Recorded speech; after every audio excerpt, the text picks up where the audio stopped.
Bem, meu povo, você está no Comente Book, comente Bíblia em ordem cronológica, vamos dar seguimento aqui. Nós estamos no ano 635 agora. O Jeremias está com 15 anos, tá? O Josias com 8 anos e paramos na história nessa parte aí, tá bom? O profeta Naum de Elcós, ele está profetizando contra Nínive. Aquela mesma Nínive que o profeta Jonas queria a destruição. Ele queria a destruição de Nínive, provavelmente porque ele sabia que o que Nínive iria fazer com o povo de Israel, né? Sabemos que foram 3 grandes grupos levados para lá, para o Império Assírio. O primeiro grupo foram as tribos do leste, Ruben, Gade e Manassés, meia tribo de Manassés. Depois as tribos do extremo norte, né? Certo? Chamado Israel mesmo lá, foram levados para lá, para o cativeiro. E por último, na época do Isaías, profeta Isaías, ele profetizava sempre se referindo a Israel como Efraim, porque era a região central ali, né? E então é isso, Samaria, aquela parte ali foi levada por último, e agora tem só o Reino do Sul, mas tá agora acontecendo uma advertência contra Nínive, ela será destruída. A Babilônia vai se desvincular do Império Assírio e depois vai botá-la para o escanteio, tá bom? Vai destruir Nínive e vai se tornar o centro do Império Babilônia, tá bom? Mas nós vamos chegar lá, vamos devagarzinho. Bom, então nós estávamos no profeta Naum, no capítulo 1, aí paramos no versículo 15, né, ali. Naum, capítulo 2, hoje, no versículo 1 ao 13, é o primeiro texto. Você que tem Bíblia em ordem cronológica, está na página 788, 788, ok? Naum 2, 1 diz: o destruidor avança contra você, Nínive. Nínive é a capital do Império Assírio, tá? Verso 2 diz que o Senhor restaurará o esplendor de Jacó, restaurará o esplendor de Israel, que está lá cativo em Nínive.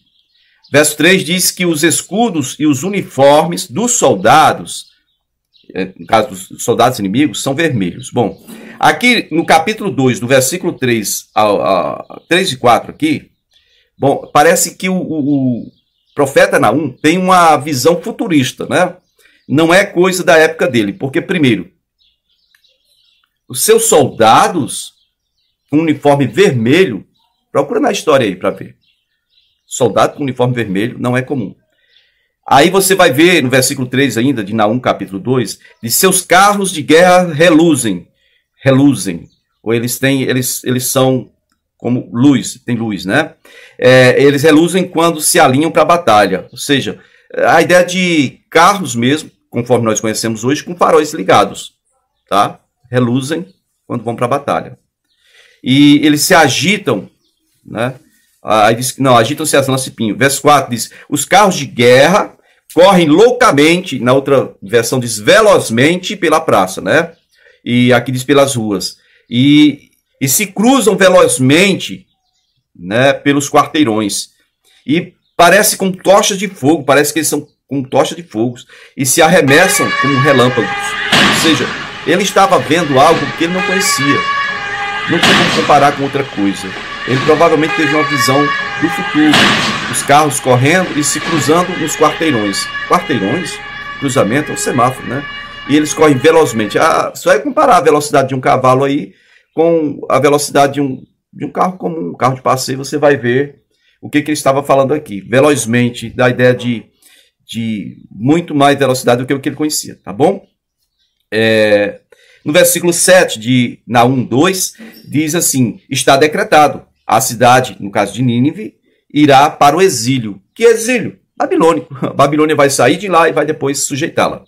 Tá bom? Versículo 13 diz assim, 13 diz: estou contra você, declara o Senhor dos Exércitos. Queimarei no fogo os seus carros de guerra, e a espada matará os seus leões. Eliminarei da terra a sua caça, e a voz dos seus mensageiros jamais será ouvida. Naum capítulo 3 agora, vai falar da profecia que vai se cumprir daqui a uns 23 anos. Uma profecia, né? Vai dizer assim, ai da cidade sanguinária. Está falando de Nínive.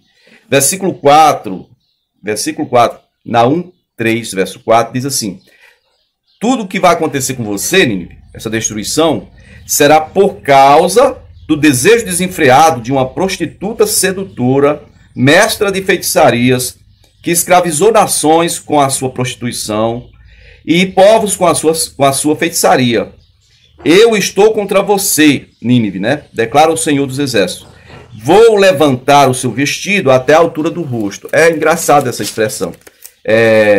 Levantar o vestido até a altura do rosto. Mostrarei às nações a sua nudez e aos reinos as suas vergonhas. Verso 6. Eu jogarei imundície sobre você e a tratarei com desprezo. Farei de você um exemplo. E todos os que a virem fugirão dizendo, Nínive está arrasada. Quem a lamentará? Onde encontrarei quem a console? Né? Lá no versículo 8 diz assim, acaso você é melhor do que Tebas? Lá no Egito, Tebas. Né? Tebas que ficava junto ao Nilo. Né? Verso 10. Você foi deportada. Né? Apesar de Tebas, foi deportada e levada para o exílio. No caso, Tebas é Egito. Eu falei para você no vídeo anterior que a Síria conquistou o Egito. E agora, o profeta Naum está dizendo, você não é melhor do que o Egito. Nínive, você vai cair. Tá bom?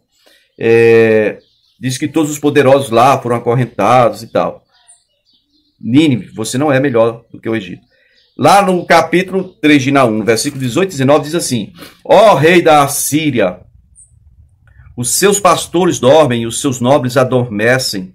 O seu povo está espalhado pelos montes e não há ninguém para reuni-los. Não há cura para a sua chaga ou a sua ferida, né? E a sua ferida é mortal. Quem ouve notícias a seu respeito bate palmas pela sua queda. Pois quem não sofreu por causa da sua crueldade sem limites, né? Aí está o julgamento de Deus através do profeta Naum para Nínive. E aí nós estamos chegando no ano 633, 633. Aqui vai registrar o nascimento de Jeoaquim. Bom, então vamos voltar aqui para a história de Josias. Ele começou com 8 anos, tá? Você vai ler no livro segundo livro das Crônicas, capítulo 34, do verso 3 ao 7, você vai ver que ele começa a fazer algumas coisas bem interessantes em Israel. Ele agora está com 16 anos, tá? 16 anos. E diz que no 8º ano do seu reinado, ainda bem jovem, né? Ele começou a buscar a Deus. E no 12º ano do reinado, ou seja, ele com 20 anos, ele começou a purificar Judá e Jerusalém dos altares idólatras, dos postes sagrados, das imagens esculpidas e dos ídolos de metal. Então, sob as suas ordens, foram destruídos os altares dos Baalins. Além disso, ele despedaçou os altares de incenso que ficavam acima, né, deles, acima dos altares de Baalins. Ele também despedaçou e reduziu a pó os postes sagrados e as imagens esculpidas com os ídolos de metal e os espalhou sobre os túmulos daqueles que eles haviam oferecido sacrifício. Depois ele queimou os ossos dos sacerdotes sobre estes altares, como dizia a profecia, né, do profeta sem nome, que foi morto por um leão por desobediência, lá na época do Jeroboão I. Ele queimou os ossos desses sacerdotes de ídolos, né, sobre esses altares, para profanar aquilo lá, certo? E assim ele purificou Judá e Jerusalém.